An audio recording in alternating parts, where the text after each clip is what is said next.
ಬಿಜೆಪಿಯ ರಾಷ್ಟ್ರೀಯ ಅಧ್ಯಕ್ಷರಾಗಿ ನಿತಿನ್ ನಬೀನ್ ಅವರ ಪದಗ್ರಹಣ ಆಗಿದೆ. ಜೆಪಿ ನಡ್ಡಾ ಅವರಿಂದ ಅಧಿಕಾರವನ್ನ ಸ್ವೀಕಾರ ಮಾಡಿದ್ದಾರೆ ನಿತಿನ್ ಅವರು.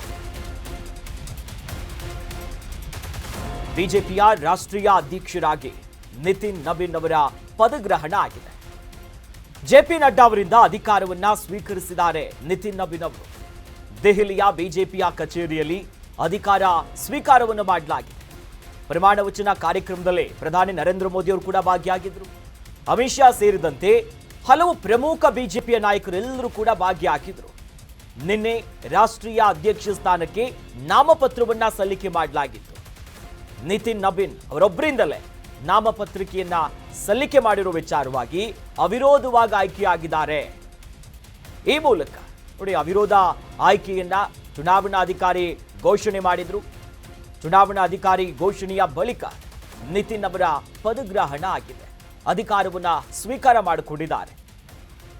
ವಿಶ್ವದ ಅತಿದೊಡ್ಡ ರಾಜಕೀಯ ಪಕ್ಷ ಅಂದ್ರೂ ತಪ್ಪಾಗ್ಲಿಕ್ಕಿಲ್ಲ. ಭಾರತದ ಅತಿದೊಡ್ಡ ರಾಜಕೀಯ ಪಕ್ಷ ಬಿಜೆಪಿಯ ನೂತನ ಸಾರಥಿ ರಾಷ್ಟ್ರಾಧ್ಯಕ್ಷರಾಗಿ ನಿತಿನ್ ನಬೀನ್ ಅವರ ಪದಗ್ರಹಣ ಆಗಿದೆ. ಈ ಹಿಂದೆ ಜೆಪಿ ನಡ್ಡಾ ಅವರ ಅಧ್ಯಕ್ಷರಾಗಿದ್ರು. ಅನೇಕ ಬಾರಿ ಅದನ್ನ ವಿಸ್ತಾರ ಮಾಡುವಂತ ಕೆಲಸ ಆಯಿತು.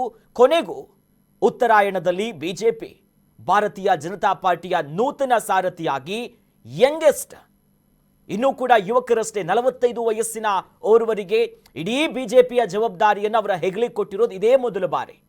ದೆಹಲಿಯ ಬಿಜೆಪಿ ಕಚೇರಿಯಲ್ಲಿ ಅಧಿಕಾರವನ್ನ ಸ್ವೀಕಾರ ಮಾಡಿದ್ದಾರೆ. ಈ ಕಾರ್ಯಕ್ರಮದಲ್ಲಿ ಪ್ರಧಾನಿ ನರೇಂದ್ರ ಮೋದಿ ಅವರು, ಅಮಿತ್ ಶಾ ಅವರು, ಹೀಗೆ ಕೇಂದ್ರದ ನಾಯಕರು, ಹಲವು ರಾಜ್ಯದ ಪ್ರಮುಖ ನಾಯಕರೆಲ್ಲರೂ ಕೂಡ ಭಾಗಿಯಾಗಿದ್ರು. ನಿನ್ನೆ ನಾಮಪತ್ರವನ್ನ ಸಲ್ಲಿಸುವಂತ ಕೆಲಸ ಆಯಿತು. ಒಂದು ವೆರಿ ಕ್ಲಿಯರ್ ಇತ್ತು ನೋಡಿ, ಬೇರೆ ಯಾರು ಕೂಡ ನಾಮಪತ್ರ ಸಲ್ಲಿಸೋದಿಲ್ಲ, ಅವಿರೋಧವಾಗಿ ಅವರನ್ನೇ ಆಯ್ಕೆ ಮಾಡ್ಕೊಳ್ಳೋದಂತ ಗೊತ್ತಾಗಿತ್ತು. ಈ ನಿಟ್ಟಿನಲ್ಲಿ ನಿನ್ನೆ ಔಪಚಾರಿಕವಾಗಿ ಅಥವಾ ಒಂದು ಟೆಕ್ನಿಕಲ್ ಆಗಿ ಏನೇನು ಕಾರ್ಯಗಳಾಗಬೇಕಿತ್ತು ಅವೆಲ್ಲವೂ ಕೂಡ ಸಾಕ್ತು. ಇವತ್ತು ಅವಿರೋಧವಾಗಿ ಆಯ್ಕೆಯನ್ನ ಮಾಡಿ ಬಿಜೆಪಿಯ ಚುನಾವಣಾಧಿಕಾರಿ ಘೋಷಣೆಯನ್ನ ಮಾಡಿ, ಚುನಾವಣಾಧಿಕಾರಿ ಘೋಷಣೆ ಮಾಡ್ತಿದ್ದಂತೆ ಪದಗ್ರಹಣದ ಅಧಿಕಾರವನ್ನ ಸ್ವೀಕಾರ ಮಾಡುವಂತ ಕಾರ್ಯವೂ ಕೂಡ ಸಾಗಿದೆ. ಸದ್ಯದ ಮಟ್ಟಿಗೆ ಬಿಜೆಪಿಯ ನೂತನ ರಾಷ್ಟ್ರೀಯ ಅಧ್ಯಕ್ಷರಾಗಿ ನಿತಿನ್ ನಬೀನ್ ಅವರು ಆಯ್ಕೆಯಾಗಿ ಅಧಿಕಾರದ ಗದ್ದುಗೆ ಮೇಲೆ ಕೂತ್ಕೊಂಡಿದ್ದಾರೆ.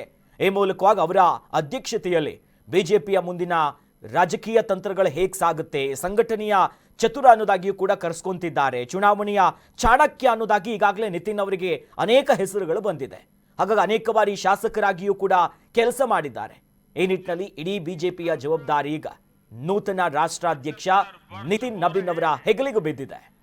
जनसंघ की स्थापना को 75 वर्ष हो रहे हैं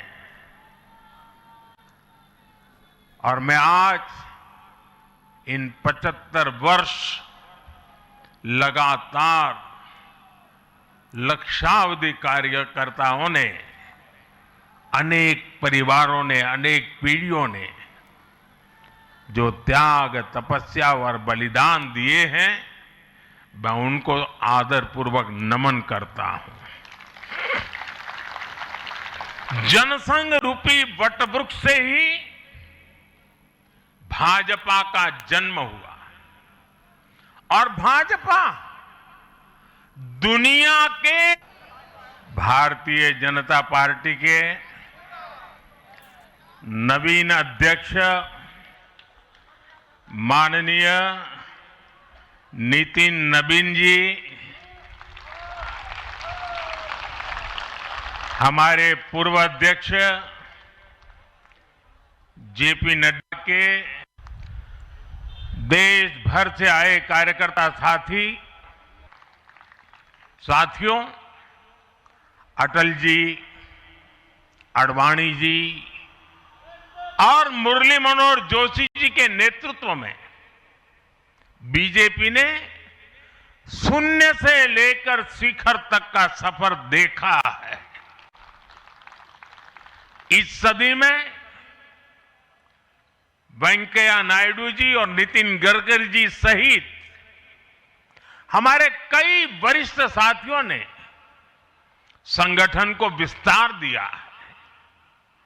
राजनाथ जी के नेतृत्व में पहली बार बीजेपी ने अपने दम पर पूर्ण बहुमत हासिल किया। फिर अमित भाई के नेतृत्व में देश के अनेक राज्यों में भाजपा की सरकारें बनी, लगातार दूसरी बार केंद्र में बीजेपी की सरकार बनी, फिर जेपी नड्डा जी के नेतृत्व में भाजपा पंचायत से लेकर पार्लियामेंट तक और सशक्त हुई। केंद्र में लगातार तीसरी बार भाजपा एनडीए की सरकार बनी। मैं पूर्व के सभी अध्यक्षों का उनके अमूल्य योगदान के लिए देश के कोटि कोटि कार्यकर्ताओं की तरफ से ಇನ್ನು ನೋಡಿ ನಿತಿನ್ ನಬೀನ್ ಅವರ ಇತಿಹಾಸವನ್ನು ಒಂದ್ಸಲ ನೋಡಬೇಕಾಗತ್ತೆ. ನೋಡಿ RSSನ ಹಿನ್ನೆಲೆಯಿಂದ ಬಂದಿರುವಂತ ನಾಯಕರಾಗಿದ್ದಾರೆ. ಮೂಲೆಯಲ್ಲಿ ನೋಡಿದ್ರೆ ABVP ಇರಬಹುದು, RSSನ ಸಂಘಟನೆಯ ಮೂಲಕವಾಗಿ ಮುಂದೆ ಬಂದಿದ್ದಾರೆ. ಈಗ ಇಡೀ ಭಾರತೀಯ ಜನತಾ ಪಾರ್ಟಿಯ ಜವಾಬ್ದಾರಿ ಇವ್ರ ಮೇಲಿದೆ. ಬಿಹಾರದ ಬಿಜೆಪಿಯ ನಾಯಕನ ಗುರುತಿಸಿಕೊಂಡಿದ್ರು. ಅತಿ ಕಿರಿಯ ವಯಸ್ಸಿನಲ್ಲೇ ಶಾಸಕರೆನ್ನುವಂತ ಹೆಗ್ಗಳಿಕೆ ಅವ್ರಿಗಿತ್ತು. ಬಟ್ ಈ ರಾಜಕೀಯ ಅನ್ನುವಂಥದ್ದು ಅವರ ಮನೆಯಿಂದನೇ ಬಂದಿತ್ತು. ಹಿರಿಯ ನಾಯಕ ನವೀನ್ ಕಿಶೋರ್ ಸಿನ್ಹಾ ರಾಜಕೀಯವಾಗಿ ತಂದೆಯೇ ಇವರಿಗೆ ಸ್ಫೂರ್ತಿಯಾಗಿದ್ರು. 2006ರಲ್ಲಿ ಪಾಟ್ನಾದ ಪಶ್ಚಿಮ ಕ್ಷೇತ್ರದಿಂದ ಶಾಸಕರಾಗಿ ಆಯ್ಕೆ ಆಗ್ತಾರೆ. One of the youngest MLA ಅನ್ನುವಂಥ ಕೀರ್ತಿ ಕೂಡ ಇವರಿಗಿರುತ್ತೆ. ತದನಂತರದಲ್ಲಿ ನೋಡಿ ಈಗ ರಾಷ್ಟ್ರೀಯ ಅಧ್ಯಕ್ಷರಾಗಿದ್ದಾರೆ, ಅದು ಕೂಡ ಇಷ್ಟು ಚಿಕ್ಕ ವಯಸ್ಸಿನಲ್ಲಿ. ಬಿಜೆಪಿ ಎನ್ನುವಂಥ ದೊಡ್ಡ ರಾಷ್ಟ್ರೀಯ ಪಕ್ಷದ ಜವಾಬ್ದಾರಿ ಇದೆ. ಬಿಹಾರದ ಬಂಕಿಂಪುರ ಕ್ಷೇತ್ರ ಏನಿದೆಯಲ್ಲ, ಇಲ್ಲಿ 4 ಬಾರಿ ಶಾಸಕರಾಗಿ ಆಯ್ಕೆ ಆಗಿದ್ದಾರೆ. ಸತತವಾಗಿ ನಿರಂತರವಾಗಿ ಗೆಲ್ತಾನೆ ಬಂದರು. ನಂತರ ಬಿಹಾರದ ಸಚಿವರಾಗಿ ಕೂಡ ಸೇವೆ ಸಲ್ಲಿಸಿದ್ರು. If I am not wrong, ಲೋಕೋಪಯೋಗಿ ಇಲಾಖೆಯ ಸಚಿವರಾಗಿ ಕೆಲಸ ಮಾಡಿದ್ರು. ಬಿಹಾರದ ಸಚಿವರಾಗಿ ಕೆಲಸ ಮಾಡಿದ್ರು. ನಂತರದಲ್ಲಿ ಬಿಹಾರದ ಯುವ ಮೋರ್ಚಾದ ರಾಷ್ಟ್ರೀಯ ಪ್ರಧಾನ ಕಾರ್ಯದರ್ಶಿ ಕೂಡ ಆಗಿದ್ರು. ಸಂಘಟನೆಯ ಚತುರ ಗುರುತಿಸಿಕೊಳ್ತಾರೆ. ಯುವ ಮೋರ್ಚಾದ ಜವಾಬ್ದಾರಿಗಳಿರುತ್ತೆ. ರಾಷ್ಟ್ರೀಯ ಪ್ರಧಾನ ಕಾರ್ಯದರ್ಶಿ, ನಂತರದಲ್ಲಿ ಬಿಜೆಪಿ ಅಧ್ಯಕ್ಷ ಹುದ್ದೆಯನ್ನ ಅಲಂಕರಿಸಿದಂತ ಅತ್ಯಂತ ಕಿರಿಯ ವ್ಯಕ್ತಿ ಅನ್ನುವಂತ ಹೆಗ್ಗಳಿಕೆ ಕೂಡ ಅವರು ಪಾತ್ರರಾಗ್ತಿದ್ದಾರೆ. ಇದು ಅವರ ರಾಜಕೀಯ ಜೀವನದ ಒಂದೊಂದೇ ಮೈಲಿಗಲ್ಲು. ಬಿಜೆಪಿಯ 12ನೇ ರಾಷ್ಟ್ರೀಯ ಅಧ್ಯಕ್ಷರಾಗಿ ಅತಿ ಕಿರಿಯ ವಯಸ್ಸಿನ ನಿತಿನ್ ನಬೀನ್ ಅವರ ಈ ಸಾಧನೆ ಇದೆಯಲ್ಲ, ನಿಜಕ್ಕೂ ಮೆಚ್ಚಬೇಕಾಗುತ್ತೆ. ಒಂದ್ ಕಡೆ ನಾವು ಕಾಂಗ್ರೆಸ್ ಹತ್ತ ನೋಡಿದ್ರೆ ಮಲ್ಲಿಕಾರ್ಜುನ್ ಖರ್ಗೆ ಅವರ ವಯಸ್ಸು if I am not wrong ಒಂದು 83 ಇದೆ. ಸೊ ಈ ರೀತಿಯಾದಂಥ ರಾಜಕೀಯ ಹಗ್ಗಜಗಾಟಗಳು ಕೂಡ ಮುಂದುವರಿತಾನೆ ಹೋಗುತ್ತೆ.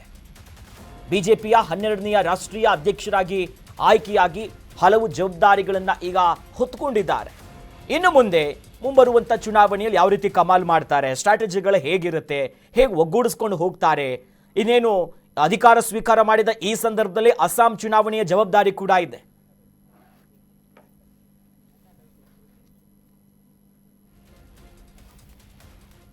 न 2024 के लोकसभा चुनाव में जो हमारी आशा थी, उस आशा तक नतीजे नहीं आए।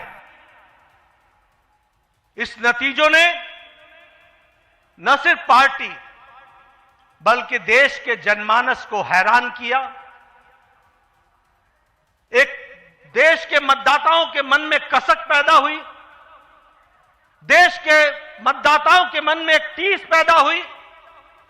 और आपने देखा होगा कि देश के मतदाताओं ने ठान लिया कि अब कोई भी चुनाव आएगा तो मोदी जी को भरपूर आशीर्वाद देंगे और देश में पार्टी को आगे बढ़ाने में काम करेंगे। मुझे याद है 2024 के लोकसभा चुनाव के बाद विपक्ष के हौसले हरियाणा चुनाव में बुलंद थे। वो चुनाव के नतीजों के पहले ही मिठाइयां बांटने का इंतजाम कर रहे थे। उनको यह मालूम नहीं था कि देश की मतदाताओं ने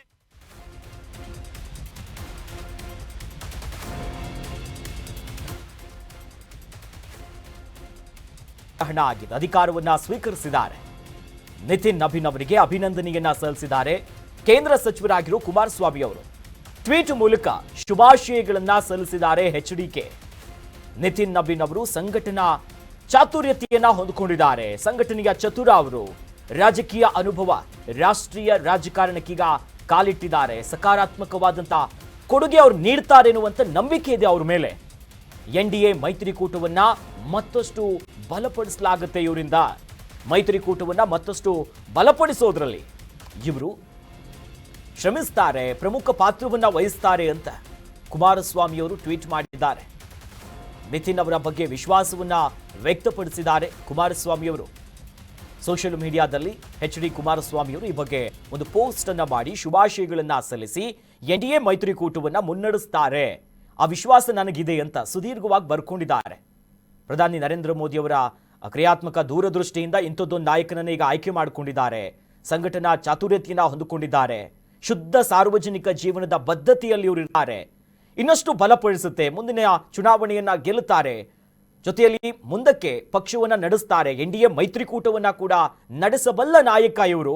ಬಹಳಷ್ಟು ನಂಬಿಕೆ ಇದೆ ಅಂತ ವಿಶ್ವಾಸದ ನುಡಿಗಳನ್ನ ಕೇಂದ್ರ ಸಚಿವರಾಗಿರುವ ಕುಮಾರಸ್ವಾಮಿ ಅವರು ತಮ್ಮ ಸಾಮಾಜಿಕ ಜಾಲತಾಣದಲ್ಲಿ ಬರ್ಕೊಂಡು ಈ ಬಗ್ಗೆ ಒಂದು ಟ್ವೀಟ್ ಮಾಡಿದ್ದಾರೆ.